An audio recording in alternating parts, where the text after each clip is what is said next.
Welcome to Sci-Fi Stories. If you love stories of courage and mystery, make sure to subscribe and join our growing community. Jake Martinez wiped the sweat from his forehead, muttering curses at the environmental controls that had failed 3 hours ago. The job on Kepler 42b was supposed to be simple. Fix the cooling system, collect his credits, and head back to the orbital station before the weekend. Easy money. No one had mentioned the massive sealed tomb in Chamber 7. Just don't touch anything. Dr. Velair had warned him earlier. Her reptilian saurian features were rigid with years of obsession.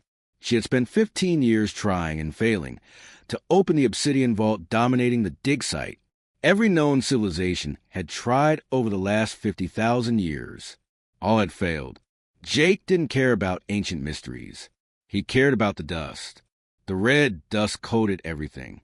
It filled the air, crept into his suit, and triggered his allergies despite the antihistamines he'd taken that morning. Kneeling beside the base of the tomb, Jake ran diagnostics on the power conduits beneath it. The readings made no sense. Energy signatures pulsed through the structure, active, alive, inside something that was supposed to be ancient and dead. His nose began to itch. "No, no, no," he whispered, feeling the tickle rise. He tried to fight it. He failed.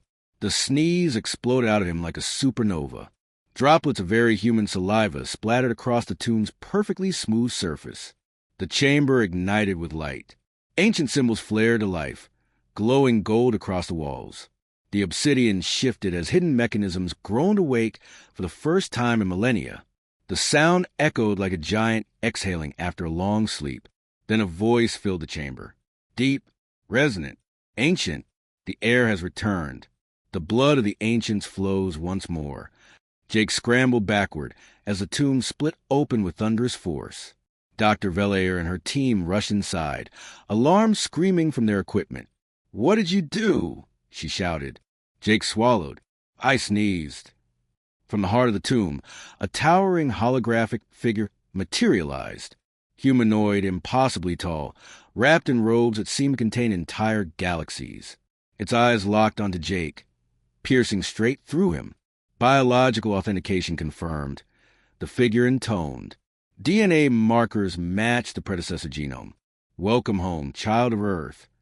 "I'm not anyone special," Jake protested. "I'm just a mechanic." The hologram softened, almost smiling. "Your species does not remember, but we do. 50,000 years ago, we seeded your world.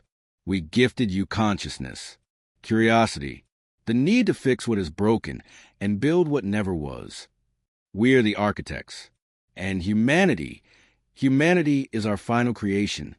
Dr. Velair gasped as her translator struggled to keep up. "The architects, they're a myth. Every species has legends about them." "No myth," the architect replied. "We grew weary. We needed successors, not beings of pure logic or strength, but of adaptability, resilience, and stubborn defiance of the impossible." It gestured toward Jake. "We needed humans." The tomb fully opened, revealing technology beyond comprehension. Star maps bending between dimensions. Devices capable of reshaping worlds with a thought. Knowledge from a species that had transcended mortality itself. "This is your inheritance," the architect said. "When one of our blood touched these doors, they would open. When humanity is ready, you will take our place.